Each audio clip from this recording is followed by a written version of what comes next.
guitar like I'm on my tiptoes, baby. You think a little too small. I got big goals, baby. Hey, where the money at? Look, I just. What's going on, everybody? Welcome into the Blazers Edge podcast. I am your host, Danny Marang. Well, I've got a mailbag edition that's going to go side by side here with obviously the CJ McCollum trade stuff. That's kind of the big burner on top of the coaching search. So I decided to do just the mailbag, and then I've got a breakdown video on CJ McCollum. So if you want to check out the CJ McCollum video, I'll post it, and it'll be this side. There we go. Always get crossed up. I'll put it up here in the link so you guys can find it. That'll go a little bit more in depth. So if you guys had a CJ McCollum trade question, it kind of got shoved to the side, and it'll be addressed in that because it's a longer, more specific dive on that stuff. But we did get some good questions that were actually not related to CJ McCollum, so thank you for everybody who, I know it's front of everybody's mind. It's been on the front of mind for 5 years, so I understand where you're coming from. But just a quick reminder, please get your questions in, DM on Twitter, at Danny Marang, IG, whatever, anywhere across social media. You can leave them at the bottom of the YouTube video. I check pretty much everything pretty regularly, so if you want to get them in, just make sure you get them in there, and then I'll usually just do a big grab and pull as many as I can and make sure I get them addressed. Without further ado, let's kind of dive into it. This first one from Ashley at Bagels, I'm assuming. Bagels? Well, I don't know which way. Baguels. I think we can kind of figure out how we want to go with that one, but I'm going to go with Boggles. A basic but also fundamental question when thinking about trades. What player skills would be an asset to Dame the team? As I said to watch the rest of the playoffs, I'm trying to learn more from other players and envision how they'd complement Dame. That's actually a really, really good way to go about stuff because Damian Lillard is the guy you're not going to move. You're not going to trade off him. You're looking to build around him. And you want to see who's available, what's available, what makes sense. So take a look, grand scheme, Damian Lillard is an offensive dynamo. He's a plus creator. He's not Chris Paul. He's not Russell Westbrook, but he's better than the secondary / primary initiators like a Devin Booker or something like that, clearly. But there's a clear gap between Damian Lillard and the top level playmaker. So I think you're looking for guys that supplement his playmaking. You're looking for size. You're looking for switchability. Dame's 6'1". He's strong as an ox, but he dies on screens, so you have to be flexible with your defensive scheme. You've got to have size. You've got to have length. You've got to have the ability to switch and recover. So you want these highly prized guys. Like if you watch the Suns at all over the last, we're recording here after the end of the series, so they swept the Nuggets. Mikal Bridges is like the prototype for the kind of guys that you want around Damian Lillard when you're talking about like the role players and the things of that nature. Those are the guys that make a ton of sense, but they're also incredibly rare when they come up for contract. Mikal Bridges is going to get paid. $25 million is probably where I would start. He probably ends up closer to 27, 28.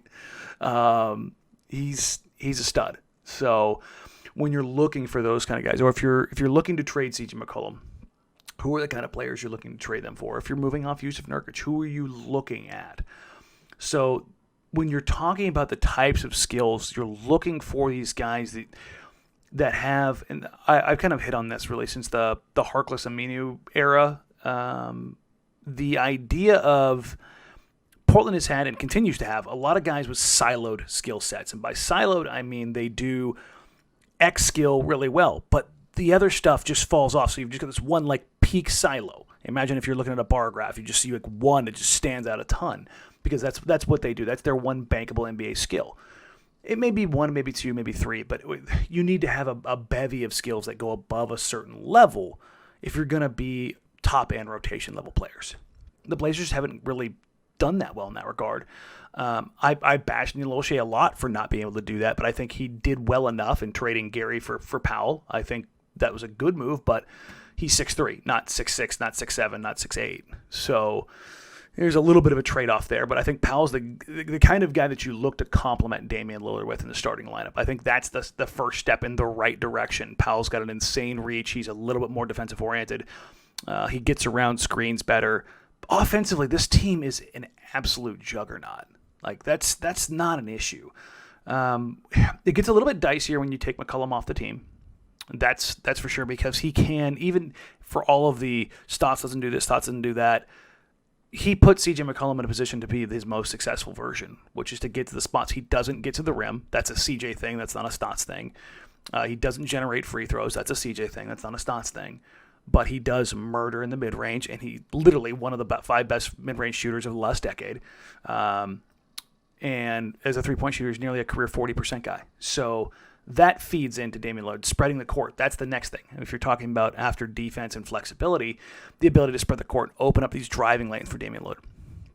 There's been some back and forth talking about how good Dame is as a playmaker over the last couple of days on Twitter, and I think it's a little bit weird to say that he's not elite and then have somebody push back. He's not. It's like it's okay for him to not be elite. That's an allowable thing. Like he's one of the best premier scorers in the entire world. Like that's what he does. He's one of the best pick and roll manipulators there is.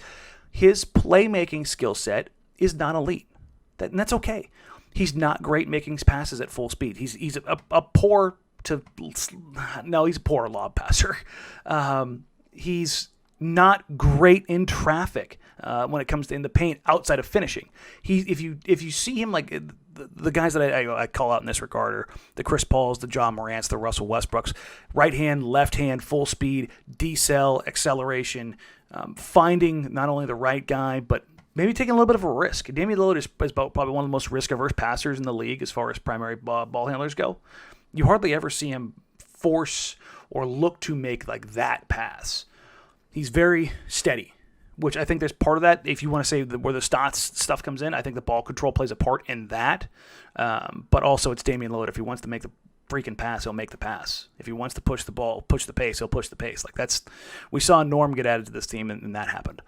The flip side of this again is like the whole idea of adding that additional playmaking and that floor spacing. That's where it's kind of reciprocal. That's where the Jusuf Nurkic of the world and how his playmaking works. Even though he's catching in the middle of the floor, it opens up other avenues for when teams come up above to trap Damian Lillard. So floor spacing can be more than just shooting. It can be gravity as a rim roller. It can be being that playmaking hub like a Jusuf Nurkic or a Sabonis or one of those types of guys, or a Draymond Green in a short roll. Like those are all different ways of manipulating the floor balance outside of shooting. Hell, you can have a guy who's a non-shooter who if you put him in the right actions, you can have the gravity necessary to open up other avenues. I thought the Blazers were really poor in that regard in this year, but we'll dive into that more. But I think those are the kind of things you're looking at when you're trying to build around Damian Lillard. The problem is, those are the same things that everybody else was trying to build around too, and it drives the price up. So if you're Portland, what you're trying to do, all in all, is to find these value spaces, these value blocks where there's a market inefficiency, and you can look to capitalize on that. I think those are the things that the Blazers have tried to do in the lower end by signing these guys on cheaper deals. I think that's where you typically get some of that type of stuff. That's a big overarching question. I think it's a good way to dive into this stuff. Great question, Ashley. Thank you for that one. But I think that's the one that's going to be really fun to pay attention to when it comes time for the draft and free agency and what kind of moves we'll see being made around those time periods. This from David West, not that David West, different David West, at DWest70. Why aren't we hearing David Vanterpool's name more often in the who's the next coach convo? Close with Dame from what I've read the league exec think he's ready. If you really choose Billups, then previous head coaching experience isn't actually necessary. I've hit on this a couple times. I think this is more like the whole idea of just pruning the tree entirely and full reset, full restart. Nobody who's tied to Dame previously, nobody who's tied to Stotts previously, nobody who's tied to the organization previously. It's just kind of let's just get a fresh start beyond the whole idea of maybe bringing in Damian Lillard's good friend isn't a good idea for trying to have that guy be a bit of a hard ass. Having that guy be that dude who's trying to bark at Dame, especially in his first time as a head coach. This from Bruce at C's25. Will we trade DJJ or let the new coach figure out his role? I've actually got a couple questions on this, and one right leading up to the podcast. I want to make sure we got a hold of this one. So the Derrick Jones Jr. stuff is really interesting in how Portland might look to handle it. Clearly, him and Stotts did not connect. I think that's safe to say. I don't think there's any real nastiness or hostility there in that regard as far as people, but basketball wise, it just didn't make sense. So if I'm Derrick, you've got a couple options. I can guarantee myself the $10 million. and come back with a new coach if that's what I want to do. Or the flip side is I could take a look at what it means to be opted into that deal and then traded, or I can opt out completely and go see if I can get that money back somewhere else in the back end. I'm leaning towards him opting in at this point in time with the idea that they will attempt to trade him to a place that wants him or would like to utilize him in a manner that makes sense. Part of what lured him to Portland in the first place was the opportunity to try some different things. It didn't work out, as well as some additional money. So it'll be interesting to just kind of see how that plays out. I don't think it's necessarily a will they trade him or try to figure out the new coach. I think it's a little bit, let's kind of see what happens. I think that's kind of where we sit with that.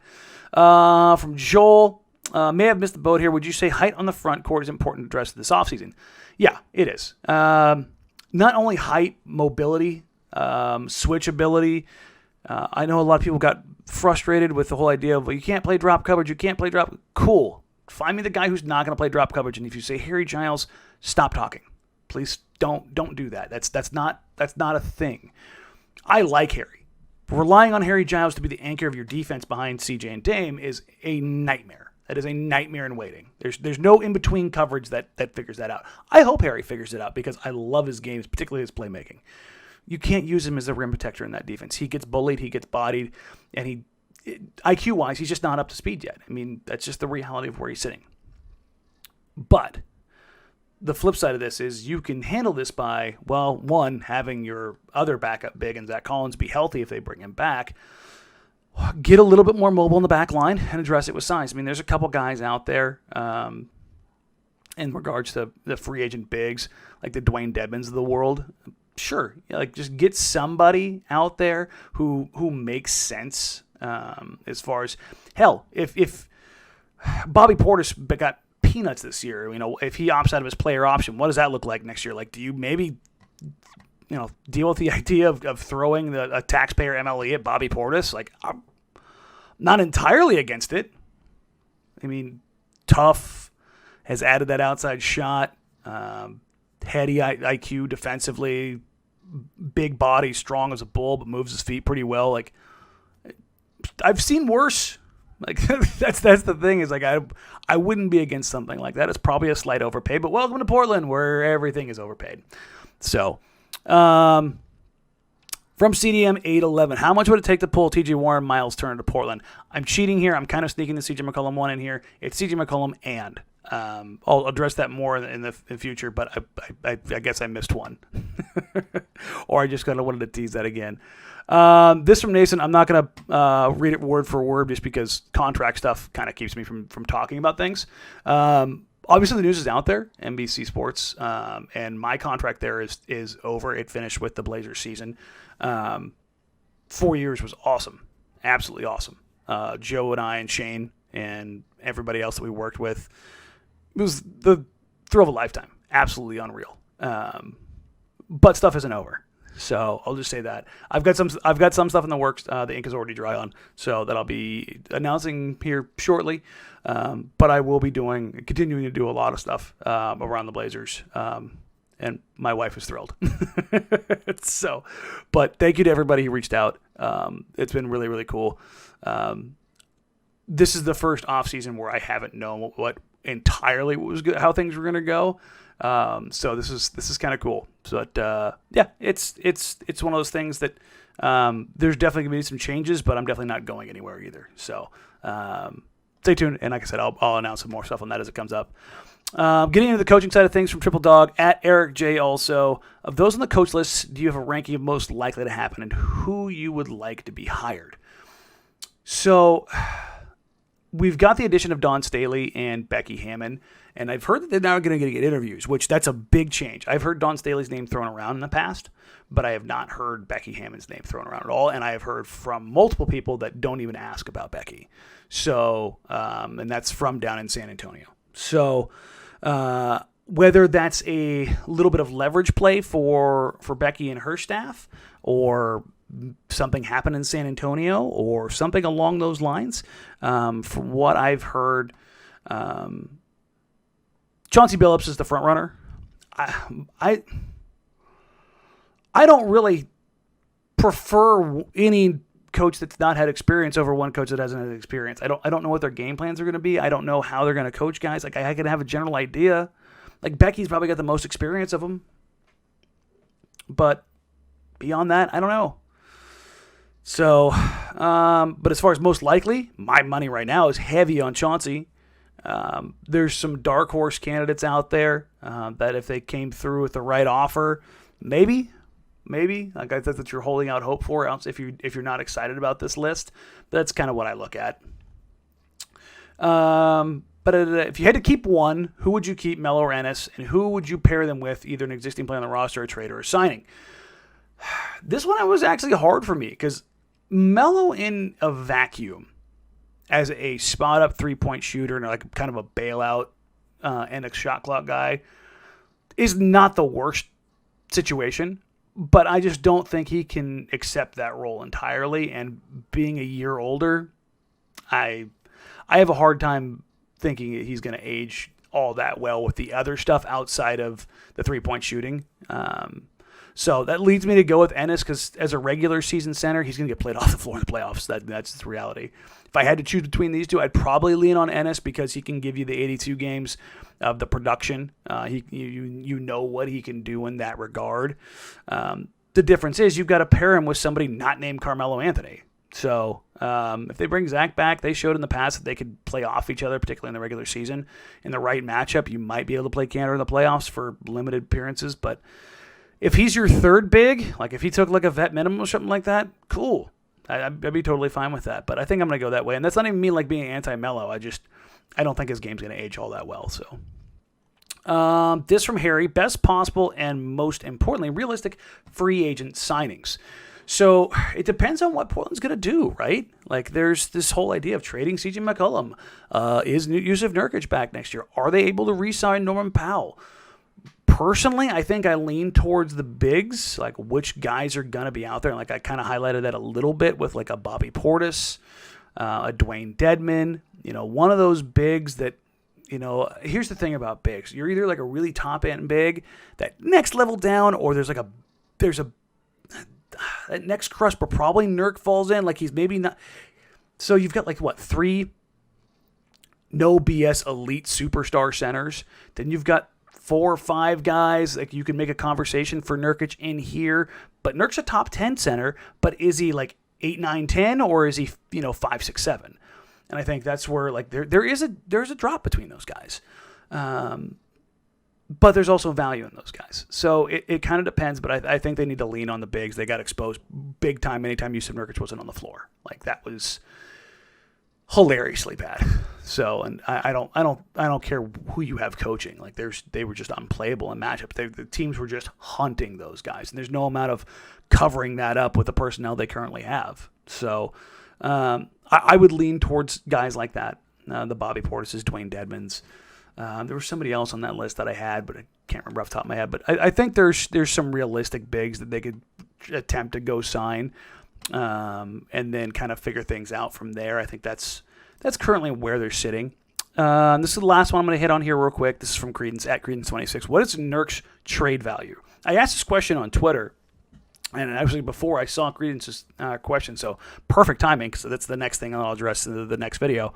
I've asked around the league, and it is wild. It is wild, the level of importance and value that outsiders place on Jusuf Nurkic. Like, and not in the sense of like, oh my God, it's incredibly high, but it goes from, hey, that's pretty good, to wow, that's it? Really? Like I've heard a lottery protected first and like a 2 years out kind of deal. Like I was like, hey, that seems a little low, right? But I've also heard like, hey, you get him to the right team, the right situation, and maybe he's that guy for them. I've also had other people tell me, they expect him to be like a candidate to go to a super team, because he's a clutch client. And that is something that does factor into this stuff, is how much a team particularly wants to deal with a clutch client. Like that's a real issue. So my opinion on Nurk's trade value is, to the right team, he could, be the difference between them taking that next step. But you take Jusuf Nurkic off the Blazers, and they have to fundamentally change how they play and how their roster is constructed. So it's going to be interesting to kind of see how that one plays out. I'm not entirely sure. That's a bridge. That may be a bridge too far for them for right now. Trading CJ McCollum, I believe they're gonna do, and again, I'll have that video up shortly after this one goes live. So, thank you everybody for getting these questions in, and thank you all so much for listening all season long. Thank you all so much for all the support for Blazers Outsiders, for Joe and I, for Shane, for the last 4 years. It was tremendous. It was awesome, and like I said, I really hope to have some fun news to share here in the next coming weeks. And I'm really looking forward to. As always, please, Apple Podcasts, like, rate, review, subscribe, share the podcast with friends, do all that stuff. It does help grow the brand and kind of recognition and grow the community. And that's as grumpy and irritable as I get sometimes. That's genuinely what I'm after is to talk and to have these discussions and go back and forth and call each other crazy. I think that's the fun stuff, and now that the world's in a little bit better place in some regard, I think it's a little bit more relaxing and less frustrating to talk about a lot of this stuff, and it's a lot easier to kind of lean back on. So thank you all so much. I guess we'll catch you next week. As always, I'm going to just kind of fumble over myself here, and thank you all, and take care. Bye. Because I stand tall like I'm on my tiptoes, baby. You think a little too small. I got